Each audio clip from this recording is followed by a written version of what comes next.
अस्सलामुअलैकुम, this is Numan from business enlightenment. आज का हमारा टॉपिक प्रोडक्ट लाइफ साइकिल पे है, जो मार्केटर्स के लिए, प्रोडक्ट ओनर्स के लिए समझना इम्पोर्टेंट है। क्योंकि अगर आप मार्केट में कोई प्रोडक्ट ऑफर कर रहे हैं तो उस प्रोडक्ट के लिए आपको कौन सी मार्केटिंग स्ट्रेटेजी अप्लाई करनी है और किस सिचुएशन में, किस टाइम पे करनी है, ये जानने के लिए आपको इस कॉन्सेप्ट को समझना पड़ेगा, जिसका नाम है product life cycle. So let's begin.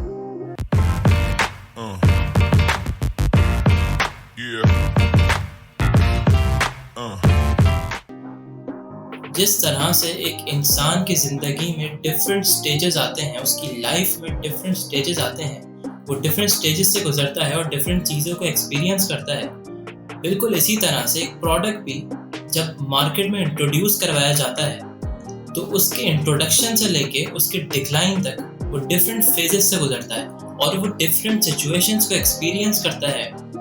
तो वो उसकी इंट्रोडक्शन से लेके उसकी डिक्लाइन होने तक, उसके मार्केट से ऑब्सोलीट होने तक का जो एक फेज होता है, जो एक लाइफ होती है उस प्रोडक्ट की, जो ड्यूरेशन होती है, वो पूरी प्रोडक्ट लाइफ साइकिल कहलाती है। So this is product life cycle.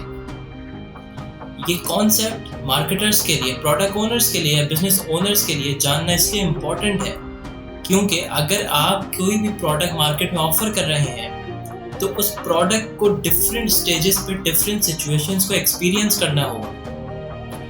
आपका एम ये होता है as a product owner, as a marketer, कि आपका प्रोडक्ट मार्केट में अच्छे से अच्छा परफॉर्म करे, ज़्यादा से ज़्यादा सेल्स अचीव करे और आपके कस्टमर्स ज़्यादा से ज़्यादा सेटिस्फाइड हो।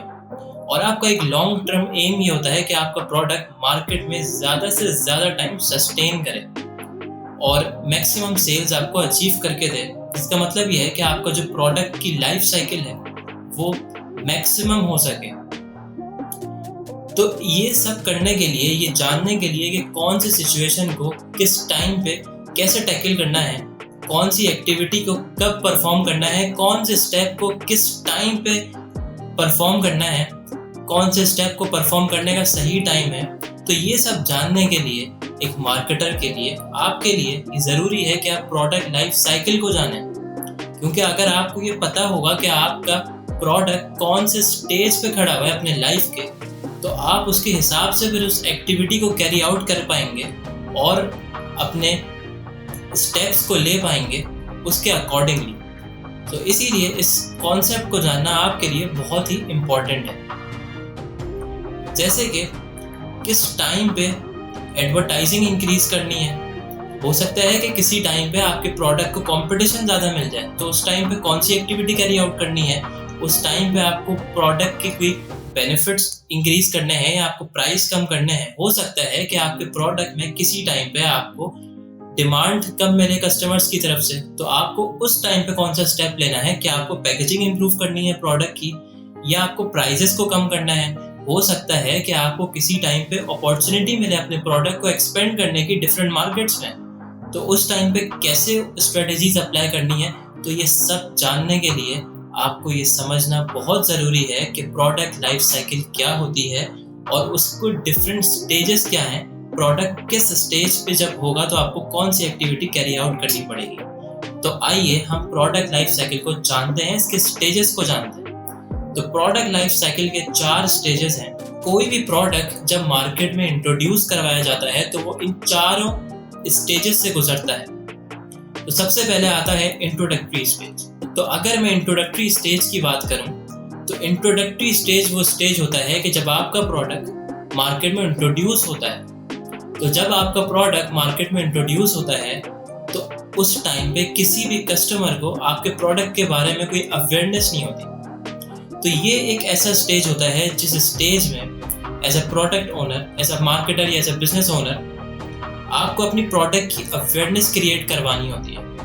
और आपको अपनी प्रोडक्ट की अवेयरनेस क्रिएट करवाने के लिए आपको प्रमोशनल एक्टिविटीज़ कैरी आउट करनी पड़ती हैं, आपको मार्केटिंग एक्टिविटीज़ कैरी आउट करनी पड़ती हैं जिसमें आपके इन्वेस्टमेंट्स स्पेंड होती हैं। तो एक तो यहाँ पे आपकी इन्वेस्टमेंट स्पेंड होती हैं इस स्टेज पे। सेकेंडली, अगर आपका एक प्रोडक्ट है, एक फिजिकल प्रोडक्ट है, तो उस प्रोडक्ट की इन्वेंट्री आपको डिस्ट्रीब्यूटर के पास रखवानी पड़ेगी इन द बिगिनिंग।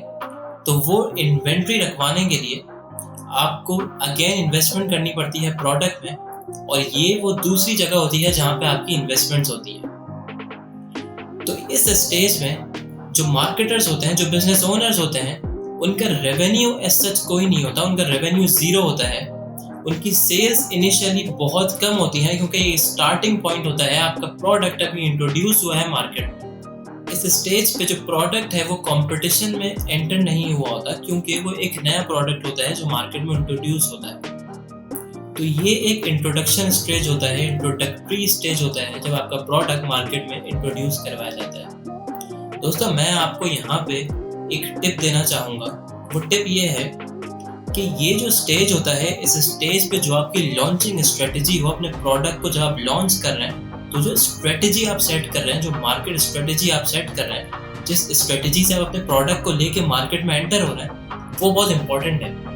क्योंकि जो फर्स्ट इम्प्रेशन आपके कस्टमर को मिलेगा जब अपने प्रोडक्ट को इंट्रोड्यूस करवाएंगे मार्केट में, वो डिसाइड करेगा कि आपकी फर्दर, आपके आगे की लाइफ साइकिल कैसी होती है प्रोडक्ट की, आपका प्रोडक्ट आगे कैसे परफॉर्म करता है अपनी लाइफ साइकिल में।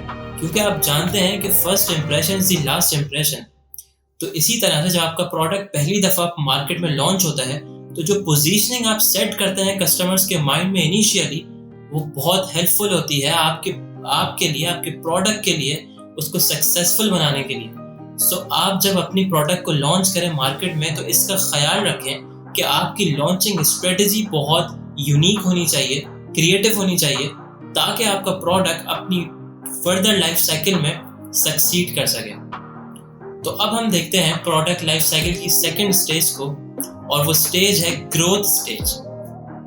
तो ग्रोथ स्टेज एक ऐसा स्टेज होता है कि जब आपका प्रोडक्ट की अवेयरनेस क्रिएट हो चुकी है, जो हमने पहले देखा कि फर्स्ट स्टेज में हमने अवेयरनेस क्रिएट करवाई थी इंट्रोडक्शन स्टेज में। तो इस स्टेज में आपकी प्रोडक्ट की अवेयरनेस क्रिएट हो चुकी होती है। तो अब आपके प्रोडक्ट मार्केट में सेल होना स्टार्ट हो जाता है, उसकी सेल्स स्टार्ट हो जाती हैं, और आपको कस्टमर्स की तरफ से डिमांड आपके प्रोडक्ट की मिलनी स्टार्ट हो जाती है। कस्टमर्स की डिमांड बढ़ जाती है आपके प्रोडक्ट के लिए।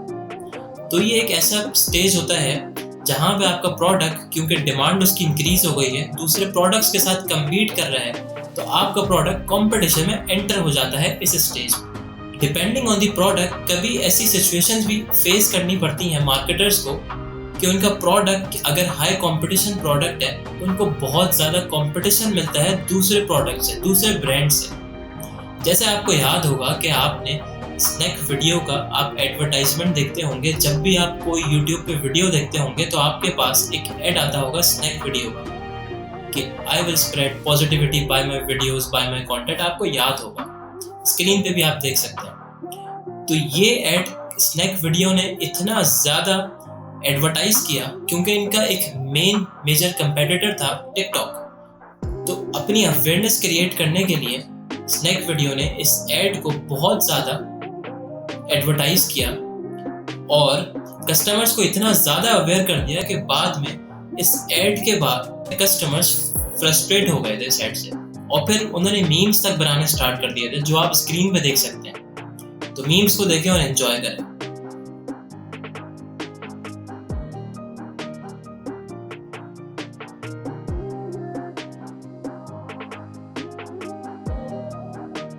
आई होप आपको मीम्स अच्छे लगे होंगे। तो अब हम देखते हैं अपने थर्ड स्टेज को, जो है मैच्योरिटी स्टेज।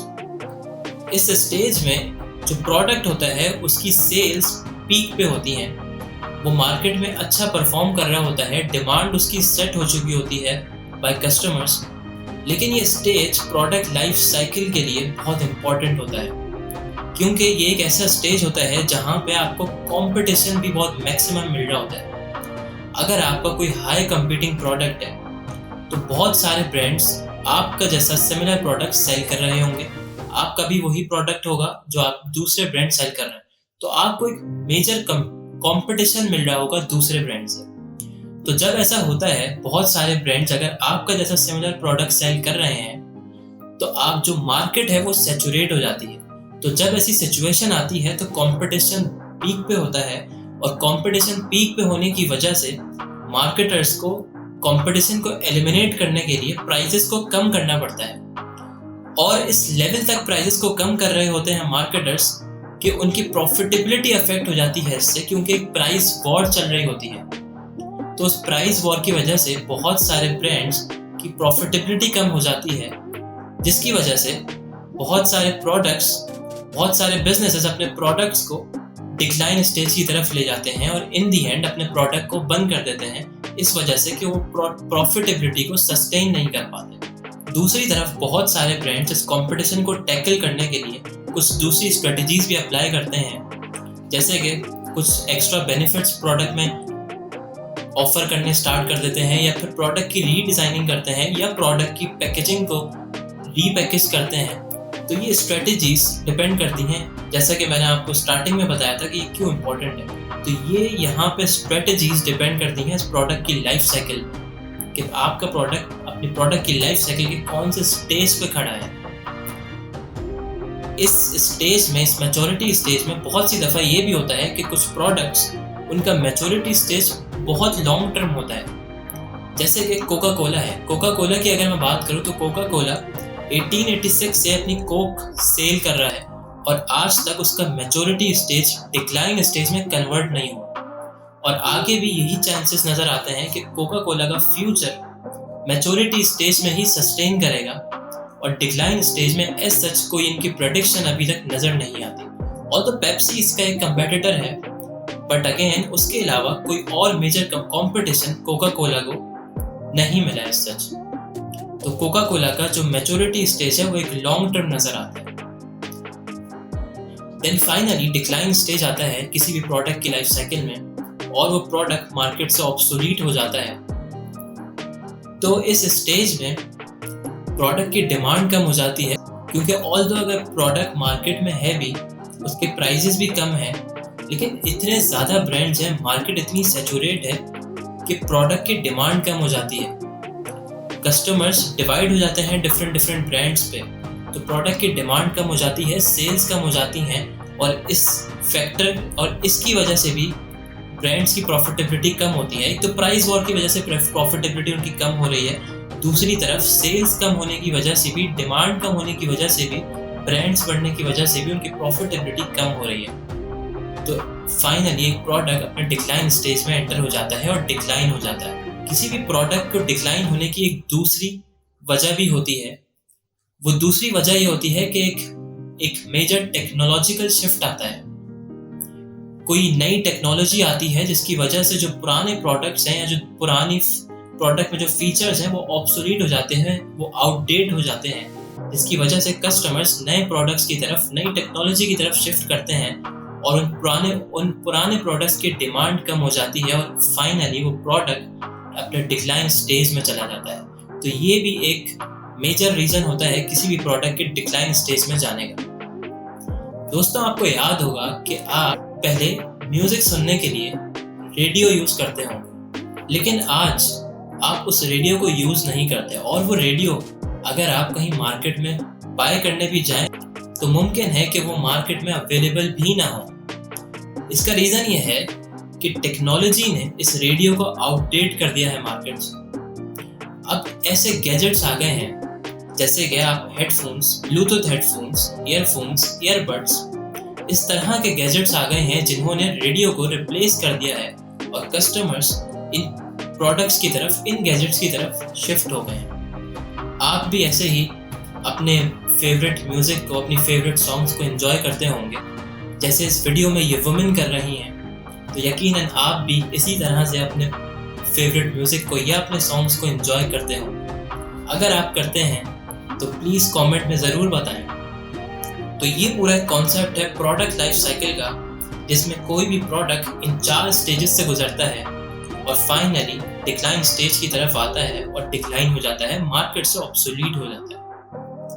तो उम्मीद है कि आपको ये कॉन्सेप्ट समझ आया होगा, और अगर आपका कोई क्वेश्चन हो तो feel free to ask in comment section and I will answer you there. So अगर आपको ये वीडियो पसंद आई तो प्लीज़ लाइक एंड शेयर, और अगर आपने इस चैनल को सब्सक्राइब नहीं किया तो प्लीज़ सब्सक्राइब करें। Thank you.